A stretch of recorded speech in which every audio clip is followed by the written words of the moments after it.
Boas, son Sofía Naseiro e isto é Kinocube, a vosa fiestra ás luces e ás sombras do cinema. Sentides iso?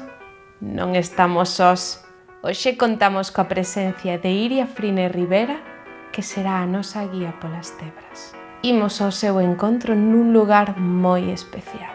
Eu son historiadora da arte, teño a especialización en arte moderna, concretamente na arte europea, mais, por cuestións de investigación e de estudo, porque cando se dedica tempo a unha carreira pois sempre se acaban atopando cousas novas, realmente acabas cun alcance de todo o que é historia da arte, quero dicir, dende a antigüedade, época medieval, naturalmente contemporánea, e o tema precisamente do cal vamos a falar é propio da arte, en realidad de toda a historia da arte, pero naturalmente orientado ao cinema, pois, da arte contemporánea.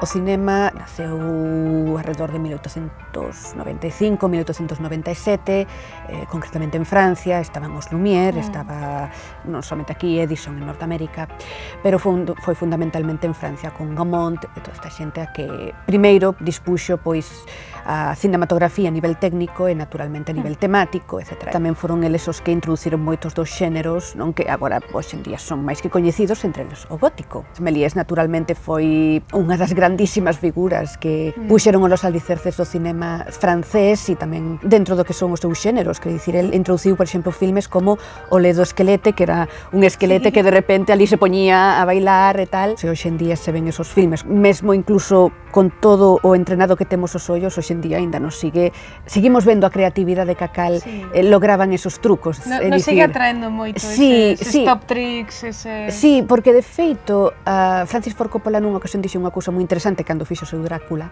non, que dicía que o cinema estaba moi vinculado á maxia, porque de repente, claro, empezas a ver cousas que aparecen, desaparecen, se moven, de repente a cámara enfoca un personaxe, de repente aparece cortado, e claro, naturalmente hoxe estamos máis acostumados, pero a lente de 1897, 1900, 1905, a xente veía as cousas de corpo inteiro, o máximo que lograban ver eran os retratos, pero de repente cando ves unha cámara totalmente oscura, cun esquelete movéndose por aí, sen ver os fíos ni nada, pois eso naturalmente impresiona.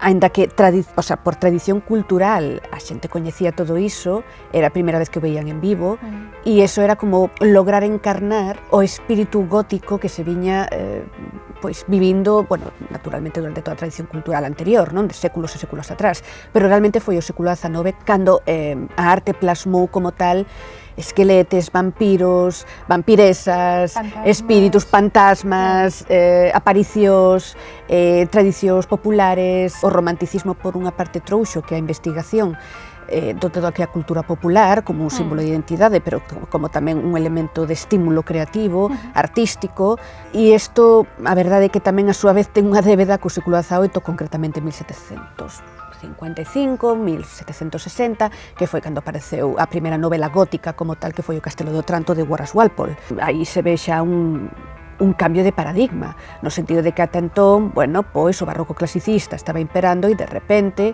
a recuperación de todo o que é a cultura popular, o gótico, aí xa empeza a ver un cambio de espírito da época.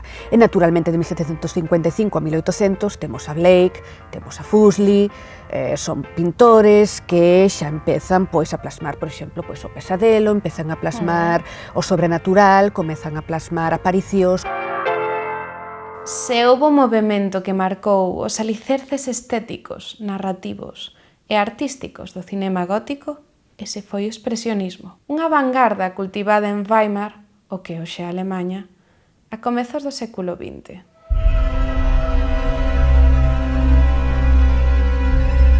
De igual maneira que o cinema gótico, coas súas temáticas, que xa acabamos de falar agora mesmo, pois ten esa denominación precisamente ligado a un estilo artístico, comezos do século XX, están todas as vanguardas, o cinema é unha das vanguardas, porque naturalmente é algo que xuntaba técnica, industria, estilo, teatro, artes escénicas. A época que vai dende 1900 ata 1914 antes da guerra é unha explosión de estilos, todos temos asociado que é únicamente o modernismo, non. É dicir, estaba o cinema, pero tamén estaban os ballets rusos, que foron a primeira gran revolución do século XX, XX, a nivel estético, quero dicir, non? Está a secesión vienesa, está o futurismo en Italia, o constructivismo en Rusia, hai toda esa plétora de estilos que ademais se contrapoñen e se complementan entre sí.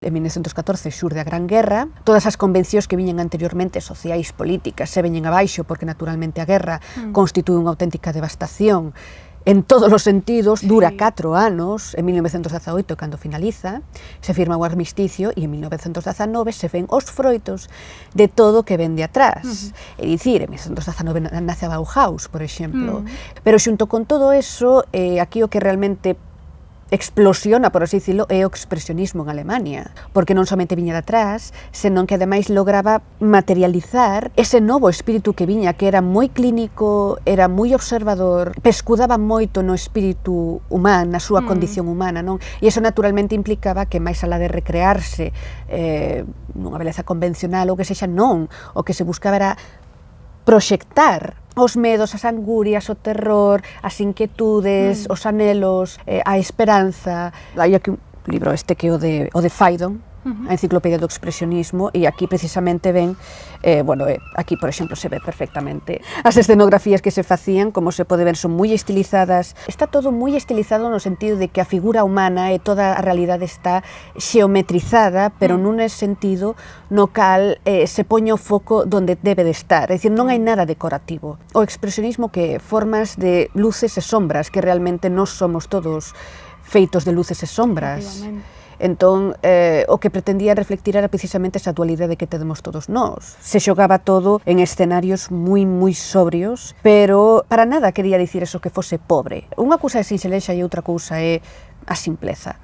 E a sinxeleza precisamente era coller un ou dous, tres elementos, pero xogar con eles de maneira que se creara unha imaxe que tiña unha composición, que tiña unha textura, que tiña unha iluminación. Eso é o expresionismo realmente, é un xogo de texturas, de grises, luces, sombras, movemento, hai moito movemento dentro do expresionismo. En 1920 e 1921, realmente a cinematografía alemana estaba facendo moitísimos filmes, agora están moitos deles perdidos, Fritz Lang, Murnau, todos eles estaban facendo filmes primeiro máis experimentais para ver un pouco que tal funcionaba, pero as temáticas que les collían eran as que viñan de moito máis atrás. Xogaban con novelas, con tradicións culturais, con mitoloxía cultural, sobre todo moita da investigación que viñera do século XIX, eles precisamente que naceran a finais do século XIX, pois estaban máis que habituados, sobre todo eso, en Centro Europa, todo o que é a zona de Praga, a zona de Rumanía, todo o que é, Austria, Alemania. E realmente aí é onde nace, por exemplo, Caligari. Caligari é moi interesante porque realmente transcurre nun pobo. De feito, non vai a outro sitio senón como é unha feira que non deixa de ser, é unha feira popular, o cal non deixa de ser unha romaría que podía estar aquí perfectamente. Ademais que ter en conta unha cousa, Alemania se estaba recuperando da guerra. Entón, tampouco había moitas posibilidades de unha suntuosidade como podía suceder en Francia, como sucede antes da guerra, de acordo? Entón, eles o que recollían era creatividade pura e dura na cartelería, nos actores, por exemplo, foi no momento no cal empezaron a ver actores especializados en terror, neste caso Conrad Veidt.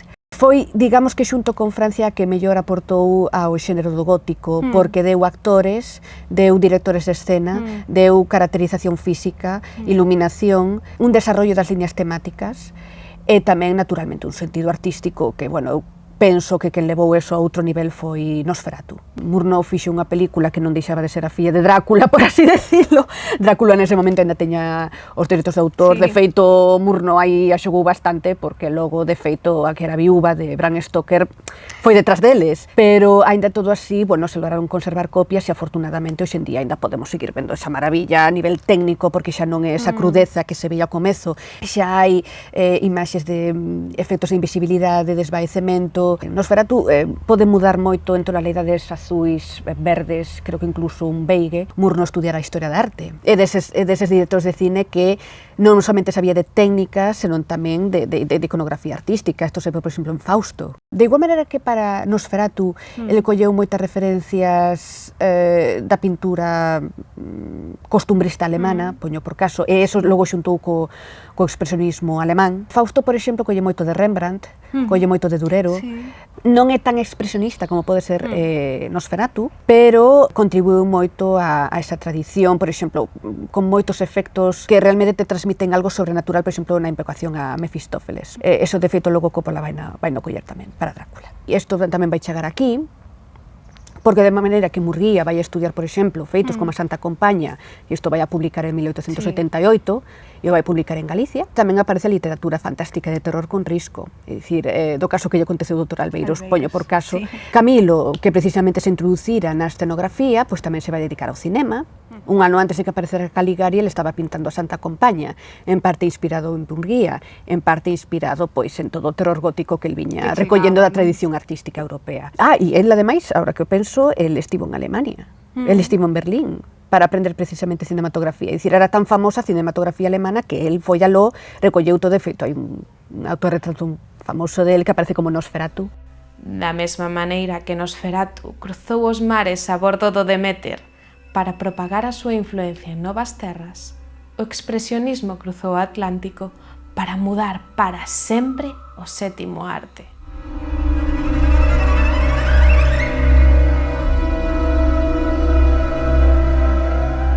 Fausto é de 1926 en Alemania, pero en 1925 a Universal estaba facendo o Fantasma da Ópera.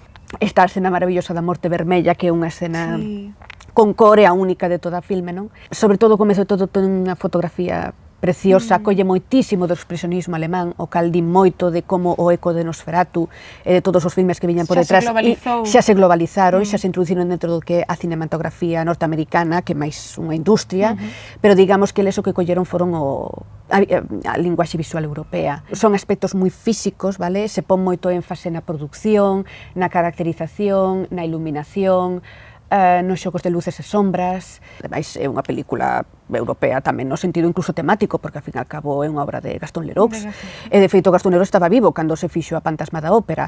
E realmente pois se ve perfectamente como ese romanticismo negro que estivera en Europa do século XIX, comezos do XX, que xa está dentro da cinematografía europea nos anos da década dos 20, marca un antes e un despois dentro da cinematografía norteamericana. E iso vai ser importante porque logo nos anos 30 vai a continuar. Hai un feito que vai marcar moitos anos 30, sobre todo cinematografía, que é a crise do 29. A crise do 29 vai cambiar, por exemplo, o estilo Art Deco, que ata entón pois, fora moi rico, fora moi opulento, non? Se vai volver máis romántico, máis suave, máis sinxelo, pero iso tamén vai influir moito no tipo de cinematografía en Norteamérica, quero dicir, tanto en Norteamérica a maior parte dos filmes eran todos melodramas. A crise do 29 o que levou foi pois que de igual maneira que en Europa, despois da guerra, pois sucedeu ese cambio de mentalidade, tamén en Norteamérica sucedeu ese cambio de mentalidade. O cine de terror como tal realmente foi a Universal a que se especializou nese nicho, por así dicilo. De igual maneira que no século XIX comeza ese século 1818 con Mary Shelley, con Frankenstein,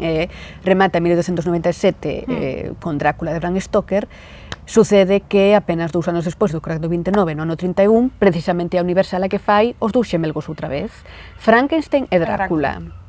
I am Drácula. Os anos 30 traen moitísimo. Traen actores especializados, traen películas, traen franquicias. Por fin se establece a idea de franquicia dentro do terror. De feito, eles o que van a facer realmente son películas europeas con capital norteamericano, porque os actores na súa maior parte son británicos ou austrohúngaros ou alemáns. Os directores de cámara son alemáns ou centroeuropeos. Boa parte das actrices tamén son ou centroeuropeas ou son nórdicas. As historias son todas europeas, así que temos películas europeas feitas con capital norteamericano. Ben, comeza, naturalmente, con Drácula e Frankenstein, ademais dirixidos por Todd Browning. Todd Browning, que realmente foi o primeiro, el xa viñera facendo Freaks, vale, a parada dos monstruos. Fora un auténtico fracaso en cinematografía, en taquilla. Por qué? Porque, claro, nos anos 20 e en Norteamérica que yo era el Gran Gatsby a nivel estratosférico e a xente non quería ver terror como tal. Non quería ver un pouco as súas propias sombras, non? Non tiña ganas. Non, de feito, Todd Browning, boa parte da súa carreira, realmente no seu inicio, ele estaba facendo trucos e maxia. É dicir, moitas cousas que aprendeu a nivel cinematográfico realmente as aprendeu cando estaba en ferias, facendo trucos de maxia, etc. De feito, el logo, cando fai Drácula, en 1931, hai ao comezo de todo que aparece esa gran construcción gótica, tal, hai unha araña que aparece subindo, tal. Bueno, ese é o tipo de trucos, por así dicilo, que agora aparecen, por exemplo, en Halloween, en Samaí, non ese tipo de decoracións así tal. Ben, eso foi algo que Todd Browning quixo incluir dentro da caracterización e da ambientación, porque el o vira cando ele estaba traballando nese tipo de espectáculos. A xente vai tomar nota en plan, pues mira, isto para celebrar esta festividade, as telas de araña, os bichos, os morcegos, as calaveras, as velas e todo eso realmente se vai a crear a nivel mainstream a partir dos anos 30. E entón aparece no ano 31 esos dúos filmes que van a ser, ademais, a gran introducción de Bela Lugosi como Drácula e de un meu queridísimo Boris Karloff, de acordo, como Frankenstein. De feito, Boris Karloff vai ser logo quen vai a facer a momia, que realmente é a auténtica trama que vai a recuperar a idea de reencarnación da persoa que revive e que non para de buscar e de buscar a persoa amada perdida no seu momento pola súa historia de amor. Eso logo vai a non facer outra vez Coppola. E agora vai non facer outra vez Luc Besson, de acordo? É dicir, é unha recorporación de eso que aparecía nos anos 30. Todo secuencia de películas que van a aparecer. Estou falando, por exemplo, que van a recuperar moito a Poe, O gato e o canario. De Drácula aparece Drácula, a filla de Drácula, e logo van a aparecer os famosos combates de Frankenstein versus Drácula, e o home lobo versus Frankenstein versus Drácula. E entón, bueno, nos anos 30, canto máis se vai acercando o final, pois as franquicias empezan a esgotarse máis, e claro, esa frescura que aparecía originalmente, pois acaba convertendo máis nunha parodia. Sin embargo, aí é onde xurde Rebecca. I want you to get rid of all these things. But these are Mrs. De Winter's things. I am Mrs. De Winter now. Rebecca está inspirada na novela de Daphne de Maurier. Ten unha fotografía absolutamente espléndida, que case se considera case un precedente do cine negro, na trama, pero tamén na estética, nos anos 40 e 50. Pero o certo é que ese tipo de xogos de luces e sombras ven todo dos anos 20 cando se fixo o Dr. Mabuse por parte de Fritz Lang. Fritz Lang fixera filmes xa como A morte cansa, que é unha película que tamén colle moito da cultura popular e a traslada, ademais se nota que é unha obra de Fritz Lang porque está feita con xenio, con brío, e entón Fritz Lang vai a destacar en ese tipo de filmes, Metrópolis, A morte cansa, pero tamén en filmes como Dr. Mabuse, que tamén é un cine casi que xa anticipa o cine negro. Pero que pasa? Que en Rebecca aparece un equilibrio entre ambas, todo que é a trama, todo que é a fotografía, ou toda a caracterización, realmente é unha película de suspense gótico. É dicir, Rebecca non deixa de estar en toda a casa. Eu creo que o momento máis fascinante é cando a protagonista por fin entra na habitación de Rebecca e se ve esa habitación que todas queremos ter. Todas queremos ter esa habitación. De feito, tanto é así que Enya, a nosa queridísima Enya, que é tan etérea e tan o Señor dos Anéis, vive nun castelo que chamou Manderley, porque adora a película Rebecca. Quero dicir que... A quen non lle gusta? Que non lle vai gustar unha mansión Manderley? Hai personaxes que son impresionantes, como a ama de chaves de Rebecca, o marido é un imbécil, teño que dicirlo todo, sinto moito, pero a mí non me cae nada ben. Pero aí a gran protagonista é Rebecca en espírito na casa. A personaxe que encanta a narrativa, digamos. E que é realmente a que define a todos. Define ao ex-marido, define a vida que hai dentro do manor, porque viven nun manor. Define ata as comidas. É terror gótico, pero no sentido máis estricto do século XIX, é dicir, é un ser que non estando vivo, sin embargo, se materializa en todo o que hai. É unha fantasma, pero que está viva, o sea, pero está viva, ata ten unha habitación propia. E entón Rebecca o que fai é dar o salto para que vai ser o cine negro dos anos 40, na trama criminal, pero fundamentalmente, sobre todo, a nivel estético. É dicir, é como se ese camiño iniciado por Fritz Lang e toda esta xente fora concluindo ata aí e logo pasara xa a mainstream como tal. É dicir, por fin o cine de suspense comeza a ter unha vía, o que pasa que vía gótica, vía Rebecca. A luz do día asoma pola fiestra, non nos queda outra que marchar. Emprazovos a continuar esta historia do cinema gótico canda Iria Frine Rivera e Quino Cube, para descubrir como o xénero perdurou como unha fantasma, invocada unha e outra vez até os tempos que corren, nos que o gótico está máis vivo, fresco e san ca nunca. Até o vindeiro episodio. Este pelo indomable, así que... Aí logo estaba ras. Isto es como teño que facer. Isto é o meu móvil. Isto é unha máquina.